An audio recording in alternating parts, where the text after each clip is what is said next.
Good evening, this is the Oscar Expert here, and I asked Film Twitter what your hot takes were for next year's Oscars. As we get ready to bring in the new awards season, which, make no mistake, it has begun, Brother Bro and I are digging deep. We're trying to make sure that our first 2026 predictions video is as accurate as possible. I just wanted to see what everybody else is thinking. Where's everybody else at? And so let's take a look at your takes. We're gonna respond to some of these. And there were so many takes that we're doing a bonus video members only. Diane Warren loses best song to Wicked. This is obviously happening. Diane Warren is doing a song for like probably some random movie and for maybe a documentary about herself that I guess is coming out. But Cynthia Erivo, her Wicked song that's what's winning. I mean, it's very early. Maybe it's, too early to say, but that, as long as that movie's in Best Picture, maybe even if it's not, like, damn. Mona Fastfold and Brady Corbet will be nominated again.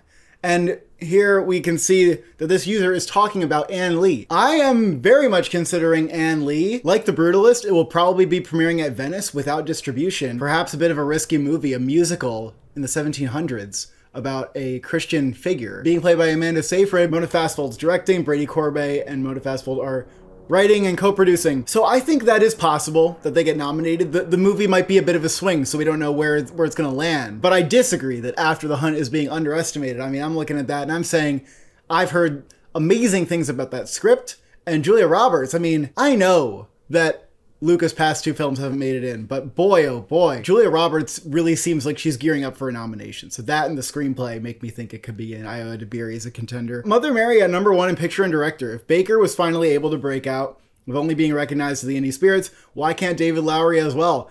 I mean, I would love for that to happen.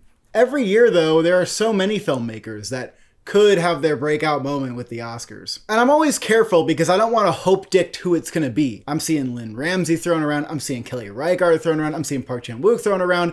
Joachim Trier. It's just hard to be confident, I guess, this early out. I mean, look, go for it if you want. Michael will not receive any nominations because it's not releasing this year.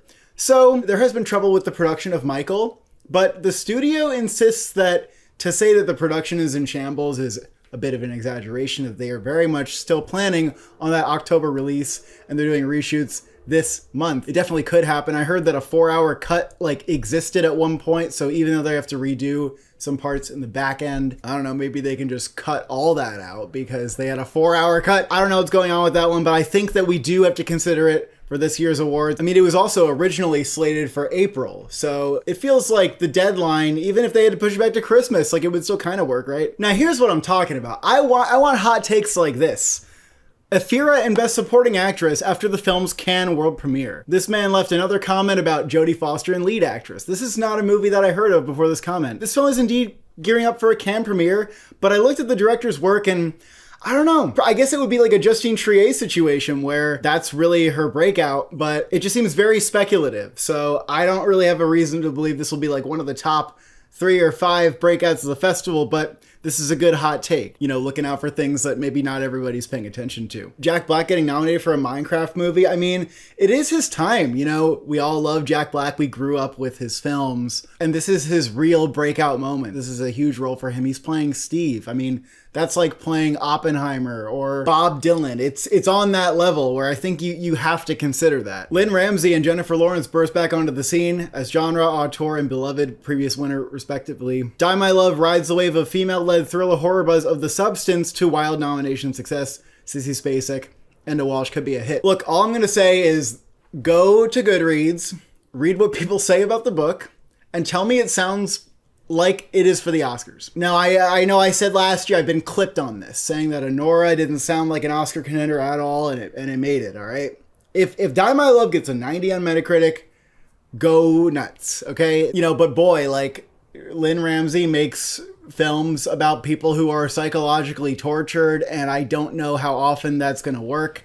I know The Substance just happened, but I've seen this fallacy pop up a few too many times. Oh, The Substance kicked down this door. That means that now Alpha by Julia Ducournau can get in. No. I mean, when Get Out got nominated, everybody said the same thing. Oh, well, now, they're kind of okay with horror movies, right? It kicked down the door. They put the door back up and they nailed it shut. and it took a really strong kick to break through. And that's how it is again. It's always going to be like that. I mean, yes, the Oscars will embrace weirdo movies that we don't expect. We have to keep an eye out for absolutely everything, of course. But I don't think that something's going to get in because the substance paved a way, or because the Academy suddenly likes horror. We know that they nominate like one horror movie a decade, all right? James Cameron, Best Director win for Avatar Fire and Ash? No. No. Good hot take. Tom Cruise gets a nomination for Best Actor for Mission Impossible? Absolutely not. I will not hear this. Mickey 17 nominated for Best Adapted Screenplay? Look, the only correct take is that Mickey 17 is getting goose-egged and maybe visual effects. I'm so sorry. Mickey 17 is nope, challengers, but maybe even like more clear that it's just not happening. I swear to God, it's getting goose-egged. Park Chan-wook's No Other Choice becomes a frontrunner for getting Best Picture, Director, Actor, Screenplay. You're speaking a language that I like, and I'm just so cautious about it though. Io versus Ariana for supporting actors all season. This is a online brain take if you think that it's just gonna be like young likable stars the whole time, but I can kind of see where you're coming from. Both of them could have a case for a win, I guess. Lucy Liu gains traction for Best Actress. I mean, I can't really say I understand where the Rosemead thing is coming from, other than like maybe that Variety put her in the predictions and maybe everybody saw that. Like, I just don't know where that's coming from. The film doesn't have like a reliable director or anything of the sort. I mean, best of luck to Lucy Liu. Avatar 3 misses picture. I'm flirting with it. My question is, are they just going to nominate every Avatar movie forever? And the answer is no, they're going to give up at some point. Why wouldn't it be now? I mean, the second movie seemed to produce diminishing returns and only got 4 nominations. Is this movie going to get the same 4, or is it going to get like, you know, you knock production design off and now it's picture, sound, visual effects, or I don't know. People aren't as excited for this as they were for the second one with that long wait. But it coming out right at Christmas, I think it's going to have a wave of hype to ride. Maybe if it came out in November, I'd be more cautious. But as the movie is raking in billions, Oscar voting will be happening. I think it's a really good time for the movie to come out. So that's super 50-50 to me. Marty Supreme ends up not an awards player. I mean, of course, you know, anything could be not an awards player, but like, how? Honestly, A24 put up like the most money they've ever put up for a movie, and it's being spent on a period film. You know, sure, it's like a little bit of a comedy. It might be a little kooky, but that's cool. And Timothée Chalamet has been kind of like a Leonardo DiCaprio with the rate that he's just getting movies into Best Picture. The movie's got like royalty actors and supporting roles. I mean, I think Marty Supreme's a thing. PTA's movie is divisive and he goes Oscarless yet again. Are you talking like he doesn't get nominated, it's so divisive, or that it gets all the nominations, it just doesn't win because it's too divisive? I think PTA's movie sounds a little extreme. The way that it is kind of overtly political, I think, is probably where it will divide people, but it seems like such a loud film. I think it's going to get a lot of attention. I don't see how it's ignored. And again, Leonardo DiCaprio, I was talking about Timothée Chalamet's track record. I mean, DiCaprio, the last 5 films he's been in have been nominated for Best Picture. So I don't see how that misses. I mean, PTA is a giant in the industry. Everybody, I mean, you look at Letterboxd going around with their microphone asking people their favorite movies, their favorite directors, like PTA is one of the guys. Everybody loves him. It is hard to see how his most commercial film will fail. But it is a wacky one. It does sound wacky. Wicked will get the same amount of noms, maybe more because of the new songs. I am still struggling with how many noms Wicked for Good will get. I think it is a pretty safe bet for Best Picture.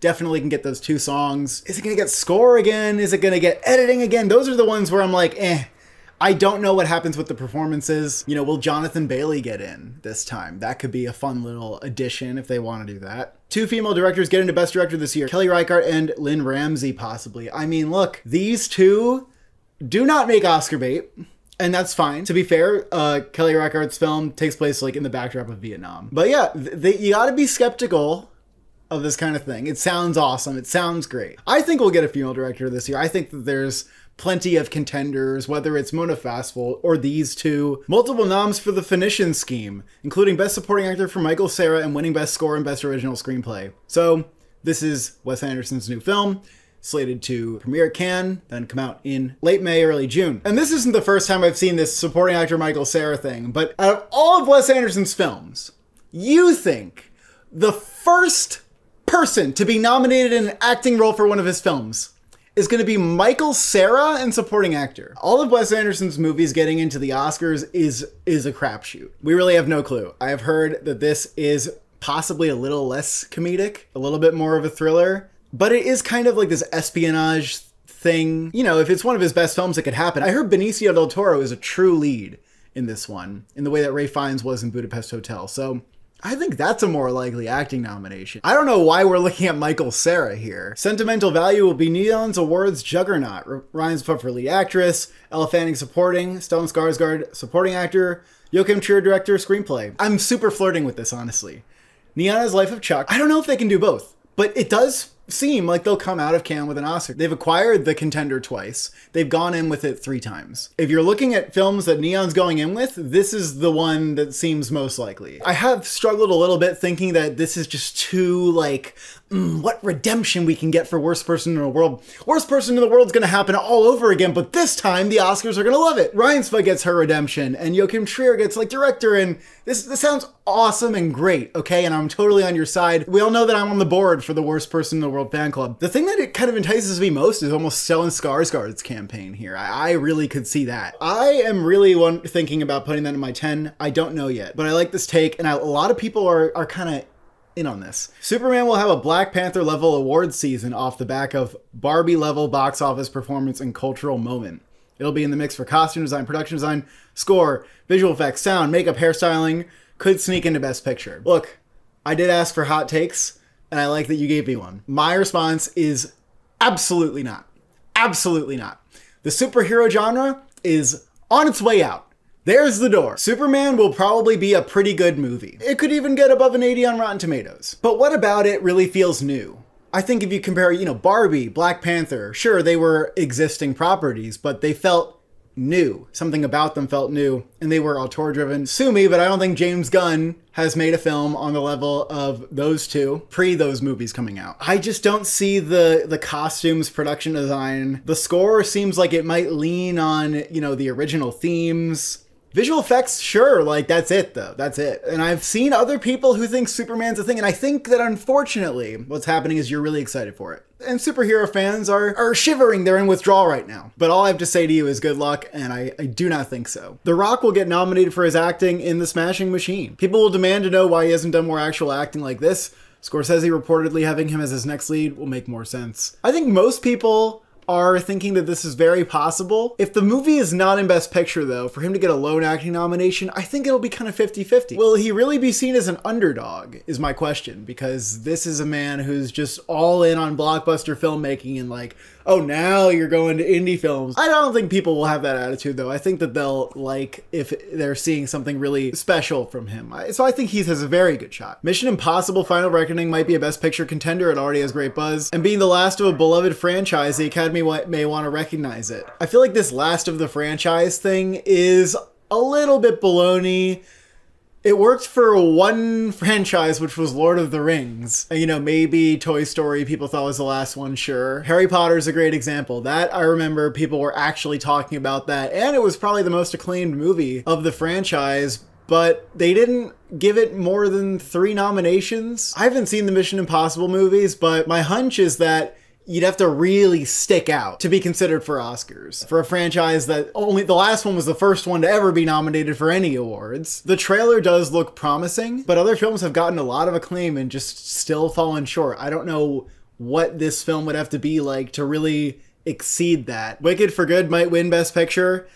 I think we need to cool it. I think we saw with Wicked 1 and we've seen with Top Gun and Barbie that like these feel-good, crowd-pleasing blockbusters are just not gonna win anymore. For the most part, people seem to not really love the second half, and I feel like Wicked 1 kind of got away with not having the complete story because everyone was just so excited about it, but I think once the complete story settles in, people's issues with the full package will be more likely to arise. However, I do have faith that with the addition of these couple new songs, that Wicked for Good will probably exceed people's expectations in terms of what the second half is. And once again, like, it's not going to win screenplay or director, so we still need to stick to those stats that are very important. And we're gonna call this video there. A part 2 to this video is available on memberships. Thank you for watching. Thank you for subscribing. What's your cold take that you think is most likely to happen?